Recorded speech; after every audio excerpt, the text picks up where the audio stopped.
Well, Meg, welcome to the show. Oh, I'm super glad to be here. And first question for you is how do you define power? Ah, well, I've never loved the word power, to tell you the honest truth. Do you remember the old 50 most powerful women in business? I always sort of had a slight allergic reaction to that. I think I would say, I guess I would have to define power as good leadership. And I think, particularly right now, leadership is incredibly important, whether it's in government or business or, healthcare or whatever. And Tom Friedman wrote a very interesting article in the New York Times in his op-ed piece, I think 2 days ago. And it was entitled, The World Needs Great Leaders Now, and Here's What It Looks Like. And so I just think, servant leadership and having a clear vision and bringing people along and, sharing the truth with folks. Strong relationships are always built on truth, and so that's what I think about when I think about great leadership, which I suppose maybe to some degree leads to power. Yeah. Well, I think about the word power in the way that it doesn't, in and of itself, as a word, have a negative or positive charge. It's just that unfortunately, the leaders who have embodied the word power have, oftentimes we've seen that abused or misused in different ways. But now that we have a whole crop of new diverse leaders coming up who are redefining that word. So Yes. you're being one of them. What was a moment in your life when you felt the most powerless? And this can be personal or professional, when you really hit a low point and had to find a way to turn yourself around. Yeah. I think maybe two. The first was at my second job out of business school at Bain and Company. And Bain, as you know, is a highly analytical place. And I was an economics major, so I was pretty quantitative. But I remember my first boss, basically at Bain and Company, saying to me, "You're a terrible analyst." I was okay, I've never been terrible at anything. What are you saying? And I had to really take it on board. And I basically said, okay, I am going to learn how to be the best analyst that I can possibly be. And, just doubled down and asked for help and, really said, this is something that's going to be required for success very early in my career. And I'm going to figure it out. But it was quite a stab in the heart. I'm like, how is that even possible? And then I think it's reasonably well known. My first CEO job was at a company called FTD, which was a leveraged buyout by Perry Associates and Bain Capital, and I got fired from that job. And so being fired is always a low point. But you just basically say you got to pick yourself up, dust yourself off, and keep on going. And it was good preparation for losing the governor's race because that was a very public loss, and it was. And the difference between being at a company where you're part of something, it's you and your company, it's me and Quibi. It was me and Procter and Gamble or whatever it happened to be. When you run for office, it's a referendum on you. And so I found it to be really difficult and quite painful when you lose. But again, you pick yourself up and say, okay, we're going to get on with it. Yeah. I mean, one of the things that I know you talk about is running to the fire instead of, Yes. and it seems like you've clearly done that in stepping into roles where you may not have, into technology companies where maybe you didn't have that technology expertise. So how do you step into these new roles with confidence, even if maybe there's a little voice inside of you that's like, I don't know if I'm qualified or enough for this? I think it's gotten easier as I have gotten older. It's really scary when you're in your 20s, but then you begin to have what I call pattern recognition. You've seen the similar problems before. And so when I go into a new situation, I'm always alert to learning and to understanding and to listening. And before I make any sudden moves, what can I learn and what patterns can I see that I've dealt with before? And it's one of the great things about Quibi, which is, my new company in LA, because between myself and my partner, Jeffrey Katzenberg, we've seen just about every business situation. So we have a pretty good sense of, we actually can say, we've seen this before and we know what to do. So experience is a good thing. And then the other thing is when I go into a company, for sure, I always look for the good. When you come into a new situation, your instinct is, what are they doing wrong? What do I need to go fix? Otherwise, you wouldn't be there. Like if everything was great, you wouldn't be there. It's the wrong instinct. The best instinct is, what are they doing right? and how do we do more of it? And HP was a very challenged company when I joined, but my view was, how do we figure out what they're doing well, do more of that while we fix the to-do list? And eBay, I was employee number 30, but eBay was growing at 70% compound monthly growth rate. Mm-hmm. And I said, how about we figure out what we're doing right and we do more of that, as opposed to, try to impose too much discipline on the situation or whatever it happened to be. Yeah. And I read about there was this one moment at eBay when I think it was said June 5 o'clock in 1999, where there was that blackout. How do you deal with those sorts of unexpected situations? And that was, of course, another very public instance. Yes, it was. Yeah. Well, I think it's situational leadership in some ways. eBay had been unstable from a technology perspective for several months, but it would go down for 5 or 10 minutes and come back up, the site, because it was a website. There were no such thing as apps back in the day. And but this one, I got the call that a site was down, and then it was 2 hours, and then it was 5 hours. We were hard down for 22 straight hours. We vaporized $10 billion of market capitalization in 24 hours. And so what I did was, the only thing I knew how to do in that situation is be there. So I basically showed up at the Network Operations Center, what we call a NOC, and I didn't leave eBay for 3 weeks. We set up conference rooms with bunks and, toiletries. We had showers there, and I just moved in because I felt like the only thing I could really do was be there, make sure the engineers had the resources, make sure the vendors were there, like Oracle and Cisco and those folks, VeriSign, were all there with their very best people, and, try to lead the team, because I certainly wasn't going to be able to actually reconstruct the app, but it was leadership by being there and trying to get the right resources in place for the team that actually could fix the problem. And that's a great story, because I think that as I was just reading through everything that you've done, what you consistently do is you show up as the best version of yourself, no matter what the situation is. And I think that's really, a message that a lot of people need to hear is just, it's about just committing, right? Committing to make the best of any situation. That's exactly right. And you just have to know that you're going to be able to work through it. I have to say, there was a little scary time. At about 22 hours, I looked at Pierre Omidyar, who was the founder of eBay. And as I said, he was 26 at the time. And I looked at him and I said, Pierre, what are we going to do if the engineers cannot bring the site back up? And he said, don't worry, Meg. In about an hour, a DBA, a database administrator, is going to come running in here, and they're going to say, we figured it out, and the site is coming up. And I looked at Pierre and went, yeah, sure, okay. An hour later, a DBA came running in and said, we're going to bring the site up. So, you have to just, you got to maintain hope, but you also, I do think that this notion of, real truth, and being able to, if you cannot name the problem, you can't fix it. And you'd be surprised in how many organizations, it's hard for the organization to actually name the problem, whether it's they're embarrassed to name the problem, or they don't actually know what the problem is, or it's politically incorrect to name the problem. Like, it's so great when actually the whole organization can say, here's the problem. That allows you to go figure out how you're going to fix it. And no point in wasting time trying to name the problem. Let's get on with trying to figure out what we're going to do. Yeah. I mean, it's just, you can't deal with things in the darkness if they're kept there. You need to actually shed light on them. Exactly right. I wanted to talk briefly about where your courage and optimism comes from. I know that, when you went to business school, you were part of that beginning edge of women who are, really starting to come into those professional degrees. So tell me about that experience and how maybe that or other parts of your life have given you the courage to do what you do today. Yeah. Well, I think like so many of women of my generation, and you're right, we were on the vanguard of the first wave of certainly business school people who women in business school. I think it really comes from my mom.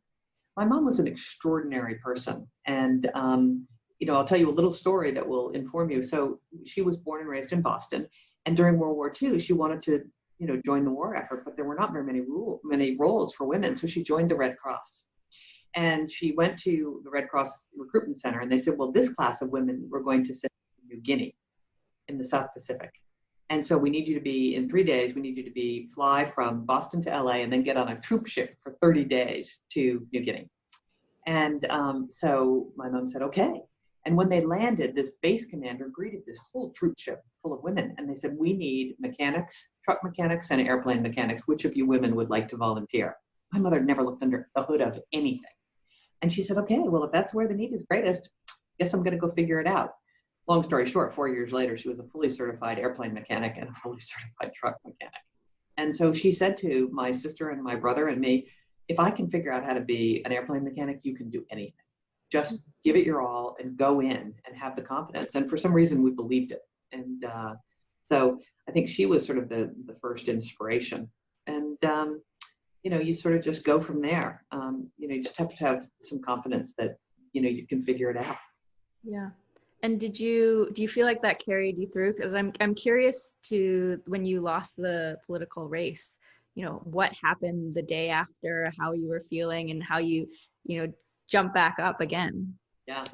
Well, it was very, very difficult. It's the most difficult thing I've ever had to deal with, I think, was the race itself and then the loss.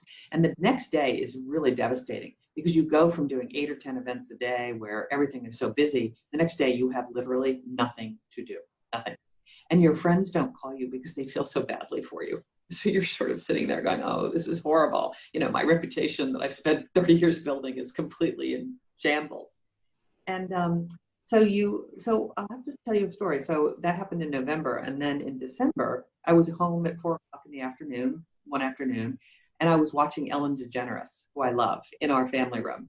And my husband comes home from the hospital. He's a doctor. And he sees me in the family room at 4 o'clock in the afternoon. He goes, oh, this is really not good. You have got to pull your socks up and figure out what you're going to do. And as if on cue, Mark Andreessen called, of Andreessen Horowitz, and said, we're looking for board members for HP. We have a new CEO, a new strategy, and you'd be a perfect board member. You and I could sit on the tech committee together. It would be super fun.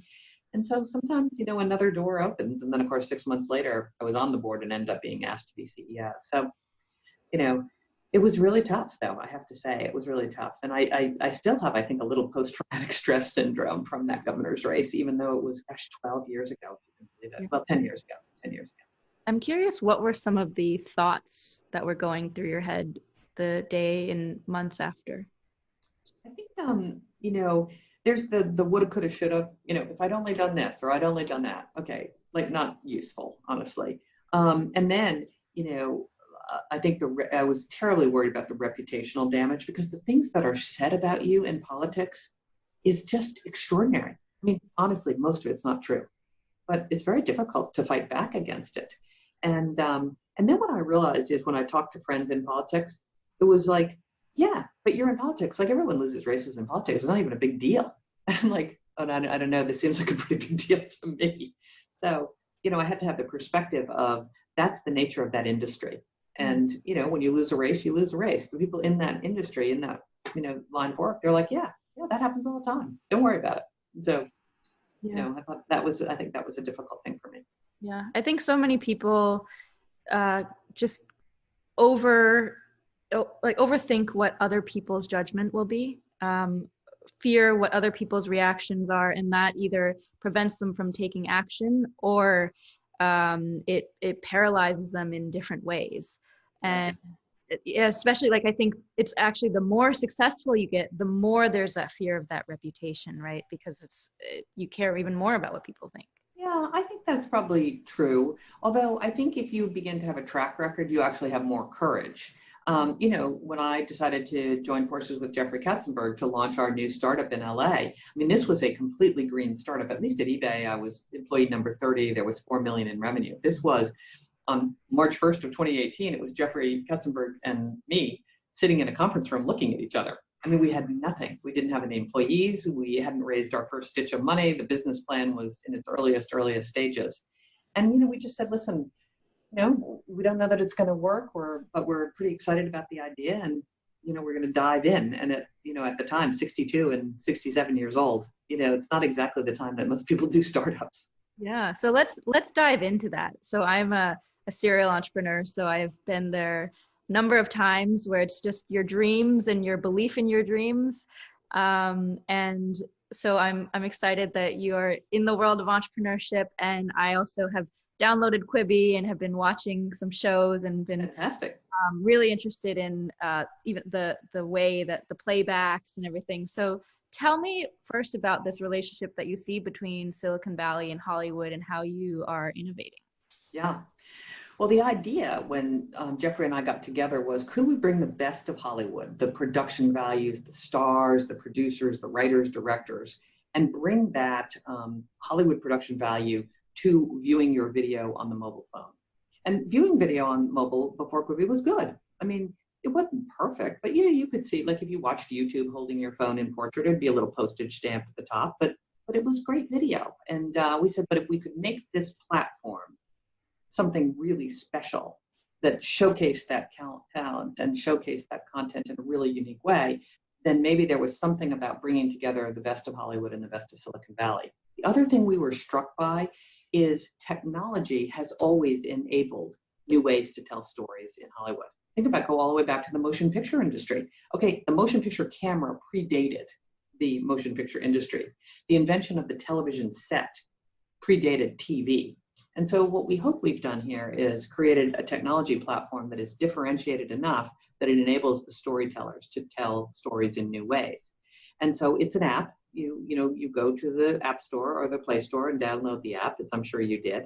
And we hope you feel like you've got something quite special in your hands with the quality of storytelling and what you reference, which is full screen video, whether you're holding your phone in portrait or in landscape. So you watch the way you want to watch for the situation in which you're watching. And so what are the biggest differences in storytelling that you're seeing that creators are able to work with on the Quibi format? Yeah. Well, first of all, every episode of our movie, we have what we call movies in chapters, and they are full-length movies, as you've seen on the app, but they are told in chapters of 10 minutes or less. So they have to write the story in a different way. They have to have little baby story arcs for each 10 minutes. And my best analogy for you is the Da Vinci Code. You might recall that the Da Vinci Code is 464 pages and 105 chapters. Every chapter in the Da Vinci Code is only 5 pages. And the reason is, Dan Brown said, I don't think my readers have 40 minutes anymore. I think if you have 5 minutes, I want you to read one chapter. If you've got 10 minutes, I want you to read 2 chapters. But he had to write the Da Vinci Code the same way our storytellers have to write their movies. And then they have to be shot so that it looks fantastic in portrait and fantastic in landscape. And most movie people are used to shooting in landscape. Think about your TV screen or your desktop screen or the movie screen. And so they had to say, and what they have to do is they have to give us a vertical edit and a portrait edit, and we put them together so that we can show you the right edit depending on which way you hold the phone. And so from the production to the rendering to the technology, it's a completely different way. And yet they have been super excited about how to tell stories in new ways and use everything that this phone has to offer. Steven Spielberg's doing a show for us, which will be out later this year, called After Dark. And he only wanted people to be able to watch his show after dark. And I said, why do you want to do that? And he said, because it'd be scarier. So we said, well, guess what? Your phone knows exactly what time it is, wherever you are. It knows when the sun sets and when the sun rises. So what we'll do is we'll only allow people to watch your show after sunset. And when the sun starts to come up, the virtual film will melt away and you can't watch it until the evening. And that takes advantage of something that's quite unique about the smartphone. I mean, it really ups the ante for each segment to be phenomenal in and of itself so that it captures you enough to take you to the next one. Exactly right. Exactly right. So if you're watching, Survive or The Most Dangerous Game with Liam Hemsworth or, Pre-Ration that's done by Anton Fuqua, you can see, now that I've told you that, you'll see how the chapters are written to be little baby cliffhangers. And how has the adoption been and the retention rate through each of these episodes? Yeah. So what's interesting about if you begin watching an episode on Quibi, 80% of the people complete that episode, which is extraordinary. Now, the episode's only 10 minutes, so I'm not asking you to invest an hour, which is part of why we have these short things. And then we have great retention through our top shows. Every single day there were more watchers of The Most Dangerous Game than there were the day before. And so that's a bona fide hit on Quibi. So we're super excited about this. Yeah. And it seems like people are beginning to experiment with all kinds of different content, learn their way around the app. And so it's early days. And we don't know about retention yet because we offered a 90-day free trial if you signed up through the end of April. So that cohort, we won't know whether they roll to pay. We won't know whether you decide to pay for 90 more days. And I mean, what this really allows is for people to watch during their in-between moments. Correct. And has COVID-19 at all changed that? Or are you finding people have more in-between moments? Because I guess everything's kind of in between. It's different in between moments. We built this app to be on the go. So you get up in the morning, you get on your commute, whether it's a bus or a subway or whatever, you maybe stand in line for a cup of coffee at Starbucks, you're at a doctor's office waiting, you're waiting for friends for lunch. There's all these 10-minute intervals during the day that you spend a lot of time waiting. And so that's how it was designed. When we decided to launch, we said, we think there are in-between moments at home. We don't actually know, but we think there are. And it's turning out that that's the case, whether it's in between work interviews or work meetings, whether it's in between wrangling the kids or cooking dinner or waiting to do a virtual, happy hour with friends. There are in-between moments, but it's different. And so I'm quite anxious for a whole host of reasons, but I'm quite anxious to get back to the use case that Quibi was built for.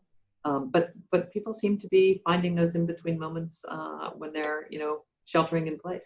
Yeah. And what's your dream for the legacy of Quibi? Well, thank you for asking. So as I said, there's been a long history of technology enabling new ways to tell stories. And I hope that maybe we will enable the next generation of filmed narrative. So as I said, there were movies that were 2 hours in length, designed to be watched in movie theaters. Then there was television shows, which were largely 30 minutes or 60 minutes, designed to be watched in your living room. And we hope we'll unleash a whole nother generation of filmed narrative from Hollywood that was designed to be watched on your smartphone. So that's the dream. Amazing. Do you think back to when you were a girl and where you are now? Do you think did you dream of this, or do you think that it's evolved, and how do you think she would have looked at you now? It's funny. I think it really wasn't until college that I had sort of a world view really greater than my little life. I think I went to college thinking I was going to be a doctor. So I went to college as pre-med, and I got through, chemistry and physics and calculus and biology. And then I hit organic chemistry. And at halfway through that fall semester, I was like, okay, and of course, organic chemistry is designed to weed out the non-serious. And I was like, okay, this is really not good. I got to figure out what else I'm going to do, because if this is what being a doctor is, this is not good for me. Now, of course, that's not what being a doctor is all about by any stretch, but it was a great weeding out function. So then I said, what else would be fun to do? And I was selling advertising for a student publication. And I said, selling advertising, that's kind of like business, maybe this would be fun. So it was really kind of the joy of discovery, and it unfolded over the years. Yeah. And what brings you joy now?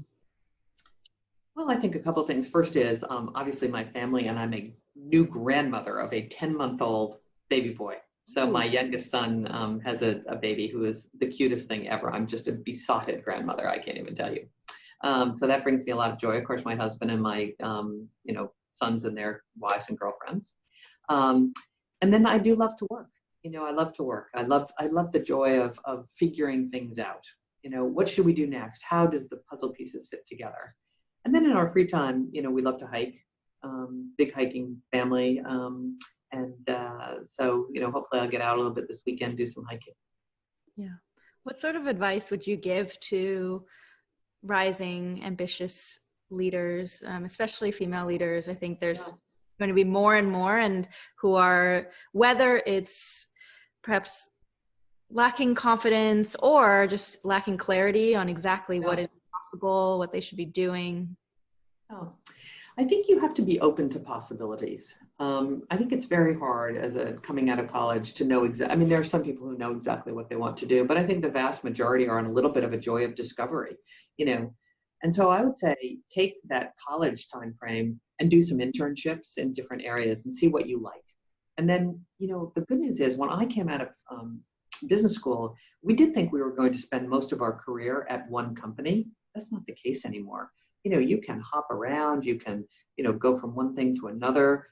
Failure is no longer a black mark, particularly in Silicon Valley. If you've had a failure, if you've been associated with a company that didn't work, actually people think you're more valuable because you've learned hard lessons. So I think the cost of failure is much lower than it was, you know, when I graduated from business school. So, you know, be open to possibilities, be open to taking risk. I always ask the question, what's the worst thing that can happen here? Okay, you know, the good news about business is no one usually dies. My husband's a neurosurgeon, and what he does is life or death. In business, you know, business might not work, you might lose market share, the business might go out of business, but no one gets, you know, no one dies for the most part. And so you just have to have that perspective, which is it's going to be okay. And, you know, bad things can happen, but we'll pick ourselves up and, you know, if it doesn't work, we'll do something else. Yeah, that's great. You know, it's interesting because I think about mortality probably more than your average person, but I think it gives me a sense of urgency, to really not let my fears overcome me, to not let fear of what other people think hold me back. And realize that a lot of like fears are really an illusion, something that you can overcome. I think that's really good advice. And also, if you're an entrepreneur, you know this. Don't listen to people who tell you it can't be done. Because if it hasn't been done before, well, people are going to say, well, if it's possible, it would have been done by now. And you know, as an entrepreneur, that's absolutely not the case. And good ideas that, you know, now seem completely obvious. You know, people said, you're out of your mind. You know, that's definitely not going to work. And so you can't listen to the naysayers to, you know, to an extreme. You want to hear them, but you don't want it to let them dissuade you. Yeah. Well, I have two more questions for you, very quick ones. What is your unique superpower? And I think about the superpower being something that you're uniquely good at, but also impacts other people in their lives. I think I am very now good and experienced at laying out a vision for what we're trying to accomplish, and then being able to lay out the strategy to get there. I think I've turned into quite a good communicator of business strategy over time. By the way, I was helped by running for governor. I got to be a much better communicator running for governor, because governor, when you run in politics, it's not about the facts and the figures, it's about the stories that you tell. And so I think probably those three. And then I love building teams, particularly now. I love also bringing along younger executives, giving them shots, letting them, you know, run as far and as fast as they can. And that's something that really probably started, you know, 5 or 7, 8 years ago. You get to a point in your career where it's super fun to watch the next generation take off and shine, and particularly young women. Yeah, amazing. And last question is, what does it mean to you to be a woman? That's a hard question.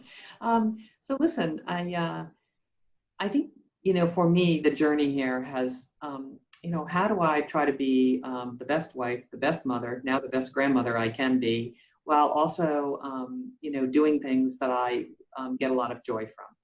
And it for me, I had to sort of make trade-offs over time. I couldn't be, as I said, the perfect wife, the perfect mother, the perfect hostess, the perfect, you know, dressed individual. I had to make trade-offs, and, you know, no one can do it all. In my view, no one can be perfect. And so you just gravitate to the things that mean the most to you. And, you know, I've always sort of felt like I have to be true to myself. I can't be someone that I'm not. When I started at Procter & Gamble, I've gone by Meg my whole life. But when I started my first job, I said, you know, Meg doesn't sound very serious. Maybe I should have everyone call me Margaret. And so for the first like 3 months at Procter & Gamble, I went by Margaret. And then 3 months, and I'm like, this is crazy. It's like not my authentic self. and so I think there was an early lesson for me about trying to be your authentic self. Yeah, I think authenticity that's what real confidence is, to be to be able to be whoever it is that you are and exist fully and show up like that, that's where you really get your power and get your strength and be able to make the impact that you want to make. Yeah. Well, good. Well, thank you very much. Thank you for asking about Quibi, and thanks for having me on your podcast. Thank you so much, Meg.